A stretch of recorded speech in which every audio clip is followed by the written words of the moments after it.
अगर आपको लगता है कि भगवान तक पहुंचना बहुत ही ज़्यादा मुश्किल है तो आपकी ये गलतफहमी आज दूर होने वाली है, क्योंकि गीता के 9वें अध्याय में श्री कृष्ण भगवान खुद आपसे कहते हैं कि ये ज्ञान सबसे ज़्यादा सरल है और सबसे ज़्यादा गुप्त भी। Guys, welcome to my channel, it's me, मैं हूँ। और भगवत गीता की जो सीरीज हमने चलाई थी उसके 9th चैप्टर पर आज हम पहुंच चुके हैं। इसका नाम है राज विद्या राज गुह्य योग, यानी परम गुह्य ज्ञान। अब गुह्य का क्या मतलब होता है? गुह्य का मतलब होता है गुप्त, यानी कॉन्फिडेंशियल। अब सबसे पहले तो शुरू करें उससे पहले हमें ये समझना होगा कि गीता में देखिए सब कुछ जो भी भगवान ने कहा उसके बुक्स हैं, ट्रांसलेशंस है, पर फिर भी उसे गुह्य क्यों कहा गया है, उसे सीक्रेट क्यों कहा गया है? वो इसलिए क्योंकि लिखा हुआ पढ़ना अलग बात होती है, उसे समझकर जीवन में अप्लाई करना अलग बात होती है।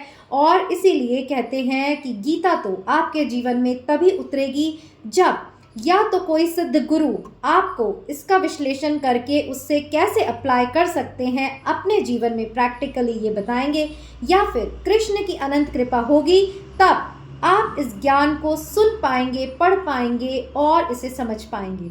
तो इसी नोट के साथ स्टार्ट करते हैं गीता का ये चैप्टर, अध्याय 9, परम गुह्य ज्ञान, यानी most secret and confidential knowledge. And शुरू करें उससे पहले श्री कृष्ण का आह्वान करते हैं, गुरु को प्रणाम करते हैं, दैवीय शक्तियों का आह्वान करते हैं ताकि हम इस पाठ को पढ़ सके, समझ सके और अपने जीवन को बदल सके। तो पहला श्लोक जैसे कि हमेशा हम संस्कृत में पढ़ते हैं वो पढ़ते हैं और फिर उसके बाद ट्रांसलेशंस पढ़ेंगे। तो यहाँ 9वें अध्याय का प्रारंभ होता है श्री कृष्ण के वचनों से। श्री भगवानुवाच, मतलब भगवान ने कहा, इदं तु ते गुह्यतमं प्रवक्ष्याम्यं सूयवे ज्ञानम विज्ञान सहितम यज्ञ ज्ञात्वा मोक्ष्यसे शुभात्। तो यहाँ श्री भगवान कहते हैं, हे अर्जुन, चूंकि तुम मुझसे कभी ईर्ष्या नहीं करते इसलिए मैं तुम्हें यह परम गुह्य ज्ञान तथा अनुभूति बतलाऊंगा जिसे जानकर तुम संसार के सारे क्लेशों से मुक्त हो जाओगे। अब यहाँ श्री कृष्ण भगवान कहते हैं कि हे अर्जुन, क्योंकि तुम मुझ पर संशय नहीं करते, क्योंकि तुम मुझसे ईर्ष्या नहीं करते। देखिए यहाँ ईश्वर मन की पवित्रता की बात कर रहे हैं कि जिसके मन में किसी के प्रति द्वेष नहीं होगा, ईर्ष्या नहीं होगी, वही इस ज्ञान को पाने का अधिकारी है। और तभी जैसे कि कहा सीक्रेट है, क्यों? क्योंकि इसे वही समझ पाएगा जिसका मन जो है पवित्र कर्मों से निर्मल हो चुका है, तभी ये ईश्वरीय ज्ञान उसे मिलेगा। तो पिछले 2 अध्यायों में अर्जुन श्री कृष्ण से पूछ रहे हैं कि मैं एक साधारण पुरुष होकर कैसे उस अवस्था को ज्ञान की, समाधि की, योग की पा सकता हूँ, ये मेरी सोच के परे है। इसीलिए श्री भगवान ने सारी सरल व्याख्या में अर्जुन को बताया कि मुझे पाना मुश्किल नहीं है, सिर्फ चाहिए भाव और समर्पण और कर्मों की पवित्रता। मैं सिर्फ पंडितों को ही मिलता हूँ ऐसा नहीं है, मैं तो सबके लिए समान रूप से व्याप्त हो रहा हूँ। जरूरत है मुझे समझने की, जरूरत है मुझे पुकारने की। तो इसी के कंटिन्यूएशन में ये 9वें अध्याय में भगवान कहते हैं कि मैं तुम्हें सीक्रेट ज्ञान इसलिए बता रहा हूँ क्योंकि तुम उसके पात्र हो। आगे भी कहते हैं, यह ज्ञान सब विद्याओं का राजा है जो समस्त रहस्यों में सर्वाधिक गोपनीय है। गोपनीय मीन्स सीक्रेट है। यह परम शुद्ध है, चूंकि यह आत्मा की प्रत्यक्ष अनुभूति कराने वाला है। यह धर्म का सिद्धांत है, यह अविनाशी है और अत्यंत सुखपूर्वक संपन्न किया जाता है। अब इस ज्ञान की विशेषताएं बताई है कि ये ज्ञान कितना शुद्ध है। तो यहाँ श्री कृष्ण भगवान ने कहा कि ये जो मैं तुम्हें ज्ञान बता रहा हूँ वो सभी विद्याओं में श्रेष्ठ है और उसे पढ़ने से, उसे समझने से कैसे सुख शांति की प्राप्ति होती है, इस तरह श्री कृष्ण ने यहाँ पर कहा है।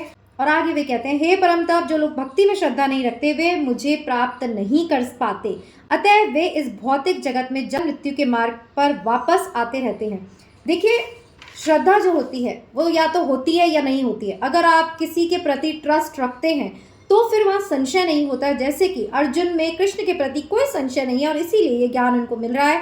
और हम जो है सवालों से ही भरे रहते हैं, हर चीज़ को क्वेश्चन करते हैं, कोई संत भी मिल जाए तो भी इतनी छानबीन करते हैं। तो जहाँ समर्पण नहीं होता, जहाँ संशय होता है, वहाँ कृष्ण नहीं होते।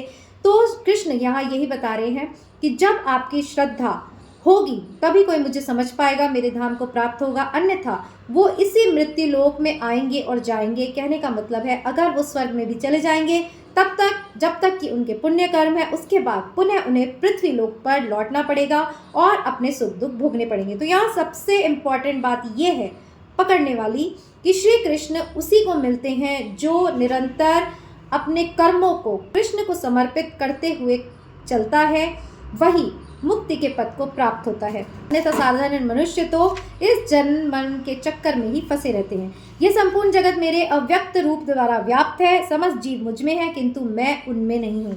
अब यहाँ श्री कृष्ण भगवान बता रहे हैं कि संपूर्ण प्रकृति जो आपको दिख रही है वो मेरी ही अभिव्यक्ति है, मैं सब में हूँ, बट सब मुझ में नहीं है। जैसे सागर है, उसका जल है, अब आप उसे चाहे मटकी में रखिए, उसे ग्लास में रखिए, चाहे किसी भी बर्तन में रखिए, तो जल तो सागर का ही है, मतलब सब सागर में ही है, बट सागर किसी में नहीं है। समझ गए ना?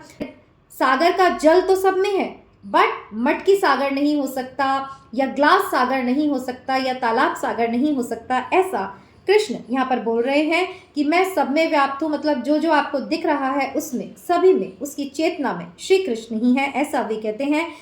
हे कुंती पुत्र, कल्प का अंत होने पर सारे प्राणी मेरी प्रकृति में प्रवेश करते हैं और अन्य कल्प के आरंभ होने पर उन्हें अपनी शक्ति से पुनः उत्पन्न करता हूँ।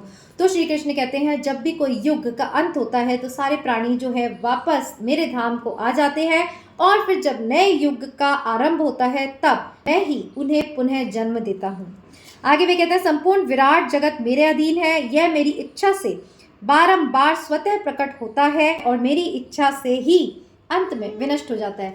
अब आप यहाँ प्रश्न उठा सकते हैं कि जब भगवान कहते हैं मेरी इच्छा से ही प्रकट होता है, मेरी इच्छा से विनष्ट हो जाता है, तो फिर भगवान ऐसा करते ही क्यों है? वो गाना है ना, दुनिया बनाने वाले, क्या तेरे मन में समाई, काहे को दुनिया बनाई। तो अब आपको ये भी समझना पड़ेगा कि दुनिया भगवान ने इसलिए नहीं बनाई कि आप खाएं पिए मौज मस्ती करें, दूसरों को सताएं, बुरे कर्मों में लिप्त हो, बल्कि इसलिए ईश्वर ने आपको इस धरती पर बार बार जन्म देके इसलिए भेजा है ताकि आप उस परम तत्व को, उस परमात्मा को जान सके, पहचान सके, और अगर आप में कृष्ण के प्रति जिज्ञासा होगी तभी जो है आपका जीवन सार्थक है, अन्यथा आप आते रहेंगे, मृत्यु को प्राप्त होते रहेंगे और ये जो क्रम है वो चलता रहेगा।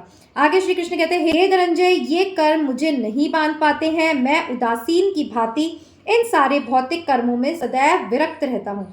अब श्री कृष्ण कह रहे हैं कि जितने भी कर्म होते हैं वो मेरे अधीन होते हैं, पर मैं उदासीन मतलब जो रिएक्ट नहीं करता, न्यूट्रल रहता है।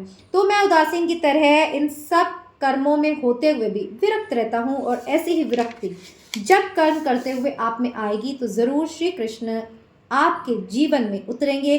कहने का मतलब है जो भी कर्म आप जिसके भी प्रति कर रहे हैं उसे समझिए मेरा कर्तव्य है, मैं इसे कर रहा हूँ और इसे कृष्ण के अर्पण करता हूँ कि इसके फल को भोगने की इच्छा मुझ में नहीं है। तो इस तरह क्या होगा, आप वही चीज़ ईश्वर को अर्पित करेंगे जो शुद्ध हो, पवित्र हो, और इस तरह बुरे कर्मों से भी आप बच जाएंगे। हे कुंती पुत्र, यह भौतिक प्रकृति मेरी शक्तियों में से एक है और मेरी अध्यक्षता में कार्य करती है, जिससे सारे चर तथा अचर प्राणी उत्पन्न होते हैं। इसके शासन में यह जगत बारंबार सृजित और विनष्ट होता रहता है। अब यहाँ जो इम्पोर्टेंट बात कृष्ण भगवान ने कही है वो ये है कि ये भौतिक प्रकृति मेरी शक्तियों में से एक है और मेरी अध्यक्षता में, मीन्स मेरे ज्यूरिसडिक्शन में, मीन्स मेरे कंट्रोल में ये सारी प्रकृति है। तो यहाँ जो लोग सोचते हैं कि बुरे व्यक्ति भी जो कर रहे हैं हमारे साथ, उनको कंट्रोल करने वाला कोई नहीं है, तो वो गलत है। बुरा व्यक्ति भी आपके जीवन में उतना ही बुरा कर पाएगा जितना कि बुरा आपने अपने लिए क्रिएट किया है। कहने का मतलब है कि भगवान करते कुछ नहीं, आप ही अपने कर्मों से बुरे कर्म किए तो उनको भोगने के लिए बुरे लोगों को आपके जीवन में भेजा जाएगा। बट ये जो बुरे लोगों का आना आपके जीवन में है उसका भी कंट्रोल ईश्वर के ही हाथ में है, उसकी अध्यक्षता में ही सारी नेगेटिव और पॉजिटिव फोर्सेस काम कर रही हैं। तो यहाँ ये समझने की बात है कि अगर आप ईश्वर को समर्पण कर देते हैं तो ईश्वर जो है वो ही इन फोर्सेस को कंट्रोल करता है, तो वो आपके कर्मों को काट सकता है, आपके प्रारब्ध को काट सकता है। कैसे? उन फोर्सेस को आपके जीवन से हटा सकता है, क्योंकि कर्मानुसार तो आपने ऐसे कर्म बना लिए हैं कि अब लोग आप पर अत्याचार करने आ रहे हैं, आपको धोखा देने आ रहे हैं। बट सरेंडर में, भक्ति में वो शक्ति होती है कि आपके किसी भी कर्म को एक क्षण में क्षीण कर सकती है, उस प्रारब्ध को क्षय कर सकती है। और ऐसा ही श्री कृष्ण भगवान कहते हैं कि सभी कुछ मेरी अध्यक्षता में हो रहा है। जब मैं मनुष्य रूप में अवतरित होता हूँ तो मूर्ख मेरा उपहास करते हैं, वे मुझ परमेश्वर के दिव्य स्वभाव को नहीं जानते। अब ईश्वर यहाँ कह रहे हैं कि मैं लोगों को सिखाने के लिए, उन्हें राह दिखाने के लिए जब जब मनुष्य रूप में जन्म लेता हूँ तो वो मेरा उपहास करते हैं, मतलब मजाक उड़ाते हैं। वो मुझे परमेश्वर नहीं जानते। उनकी बुद्धि पे जो माया का पर्दा होता है वो मुझे साधारण पुरुष ही देखती है और वही उनसे चूक होती है, और वो मेरे होते हुए भी अपने ही कर्मों के फलों को भोगते रहते हैं, दुख भोगते रहते हैं, पीड़ा में रहते हैं। ऐसा ही हमने महाभारत में भी देखा है कि श्री कृष्ण जब अर्जुन को जयद्रथ वध के दौरान कहते हैं कि धनुष उठाओ और जयद्रथ पर निशाना साधो, तब सभी लोग उपहास करते हैं कि सूर्य डूब चुका है और अब युद्ध नहीं हो सकता, और श्री कृष्ण जो है वो किस तरह बात कर रहे हैं, बट वो भूल जाते हैं कि ये श्री कृष्ण वो हैं जिनके कंट्रोल में सारे नक्षत्र हैं, जिनके इशारे पर ये सारी प्रकृति काम कर रही है, और वो पल भर में सूर्य उदय करने का सामर्थ्य रखते हैं। इसीलिए श्री कृष्ण भगवान ने कहा कि मनुष्य समझकर लोग मेरा उपहास करते हैं, और भगवान को होते हुए भी अगर हम नहीं पहचान पाते हैं तो फिर इससे बड़े दुर्भाग्य की बात और क्या हो सकती है। अब देखिए, श्री कृष्ण भगवान कहते हैं जो लोग मोहग्रस्त होते हैं वे आसुरी तथा नास्तिक विचारों के प्रति आकृष्ट होते हैं। इस मोहग्रस्त अवस्था में उनकी मुक्ति आशा, उनके सकाम कर्म तथा ज्ञान का अनुशीलन भी निष्फल हो जाते हैं। तो यहाँ देखिए, कहते हैं ना, मोह ही दुख का कारण है। मोह ही हमें दुख देता है, मोह ही हमें बांधता है, मोह के कारण ही हम गलत कर्मों में लिप्त होते हैं और इस तरह हम नास्तिक बन जाते हैं। तो श्री कृष्ण यहाँ कहते हैं कि अगर आप मोहग्रस्त हैं तो आपके सारे कर्म जो हैं वो निष्फल हो जाते हैं, मतलब कि पवित्रता जो है वो नहीं रह पाती। तो इसीलिए हम भी जीवन में अगर मोहवश, देखिए मोहवश ही तो धृतराष्ट्र ने पांडवों को गद्दी नहीं सौंपी, पांडवों को 5 गांव भी देने से मना कर दिया, तो मोह ही उनके सर्वनाश का कारण बना। तो यही हमारी समझने की भी बात है कि अगर हम घर परिवार अपने बच्चों में मोह रखते हैं तो हमें दुख ही मिलता है। ये तो आप सब देख ही रहे हैं कि हम बच्चों को बड़ा करते हैं और जब बच्चे बड़े हो जाते हैं तो किस तरह हमें अपने जीवन से दरकिनार कर देते हैं। इसीलिए अपने कर्तव्य को तो करना चाहिए, बच्चों का भरण पोषण करना चाहिए, बट उनमें मोह या आसक्ति इतनी नहीं होनी चाहिए कि उनके लिए हम सभी मूल्यों को दरकिनार कर दें, हम सभी हमारे संस्कारों को उठाकर ताक पर रख दे और कुछ भी गलत सलत करके हमारे बच्चों को चीज़ें दें जो कि सही तरीके से हम नहीं दे पा रहे, बट छल कपट करके अगर हम उनके लिए संपत्ति जोड़ रहे हैं तो वो संपत्ति आपको ही नहीं उन बच्चों के भी भविष्य को बर्बाद कर देगी। तो इसीलिए मोह से ही सारी पीड़ाएं जो हैं उत्पन्न होती हैं और मोह को ही काटना हमें हमारे जीवन में आना चाहिए। अब आगे श्री कृष्ण कहते हैं कि महात्मा जो हैं वो दृढ़ता पूर्वक मेरी ही सेवा करते हैं, और अन्य लोग जो हैं जो यज्ञ करते हैं, विभिन्न विभिन्न देवताओं को पूजते हैं, वो भी मुझे ही पूजते हैं। तो यहाँ श्री कृष्ण हंस रहे हैं कि मैं सब में हूँ, फिर भी लोग मेरी ओर न आकर इधर उधर भटकते हैं, पर जहाँ भी जिस भी दर पर वो जाते हैं, जिसे भी पूछते हैं, उनमें भी मैं ही हूँ। जैसे कि वो कह रहे हैं कि मैं ही कर्मकांड में, मैं ही यज्ञ में, पितरों को दिए जाने वाले तर्पण में भी मैं हूँ, औषधि में मैं हूँ, दिव्य ध्वनि में मैं हूँ, मंत्र में मैं हूँ, घी में मैं हूँ, अग्नि में मैं हूँ, आहुति में मैं हूँ। यही कृष्ण यहाँ पे कह रहे हैं, मतलब हवन भी मैं हूँ, हवि भी मैं हूँ। तो इसका मतलब है श्री कृष्ण कह रहे हैं कि जागो, हे मनुष्य जागो, इधर उधर भटकना छोड़ो। जब सब में मैं हूँ तो इधर उधर के रास्ते लेने के बजाय सीधे मेरे तक आइए। जिसे भी आप पूज रहे हो अंत में वो मुझे ही पूजना है। तो यहाँ कोई भगवान इतना बढ़ चढ़ कर नहीं बोल रहे हैं, वो उनको ये पता है कि वो ही इस सृष्टि के निर्माता हैं, और इसीलिए ये सारी बातें जो कि गुप्त हैं, जो कि ईश्वर खुद तक रखते हैं, वो अर्जुन को बता रहे हैं कि तुम समझो कि तुम्हें किस ओर जाना है और किसे पाना है। तुम्हारा जो चुनाव है वही तुम्हारी मुक्ति का रास्ता तय करेगा। आगे श्री कृष्ण कहते हैं, मैं इस ब्रह्मांड का पिता, माता, आश्रय तथा पितामह हूँ। मैं ज्ञेय यानी जानने योग्य, शुद्धिकर्ता तथा ओंकार हूँ। मैं ऋग्वेद, सामवेद और यजुर्वेद भी हूँ। तो श्री कृष्ण कुल मिलाकर यहाँ बता रहे हैं कि सब में मैं हूँ, सब कुछ मैं हूँ, इसलिए मेरी ओर बढ़ो। आगे भी कहते हैं, हे अर्जुन, मैं ही तप प्रदान करता हूँ और वर्षा को रोकता हूँ तथा लाता हूँ। मैं अमृतत्व हूँ और साक्षात मृत्यु भी हूँ। आत्मा तथा पदार्थ दोनों ही मुझ में हैं। अब देखिए, यहाँ श्री कृष्ण कहते हैं कि जन्म भी मैं हूँ, मृत्यु भी मैं हूँ, निर्माण भी मैं हूँ, विनाश भी मैं हूँ। तो यहाँ यही समझने वाली बात है कि जो भी अच्छा हमें दिखाई दे रहा है, जो भी विनाशकारी हमें दिखाई दे रहा है, सभी रूप जो है ईश्वर के हैं। अभी अपना अपना कार्य ईश्वर की अध्यक्षता में कर रहे हैं। इसीलिए जब हम उस ईश्वर को समझेंगे तो हम में से सारा भय निकल जाएगा कि कोई हमारा कुछ बिगाड़ सकता है।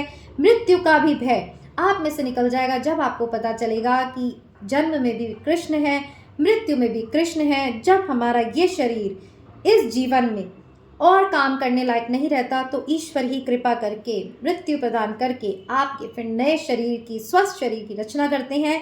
इसीलिए कहते हैं कृष्ण को भजो, कृष्ण की ओर चलो तो सारा भय आपका भी निकल जाएगा। ऐसी ही प्रेरणा हमें भी यहाँ मिल रही है।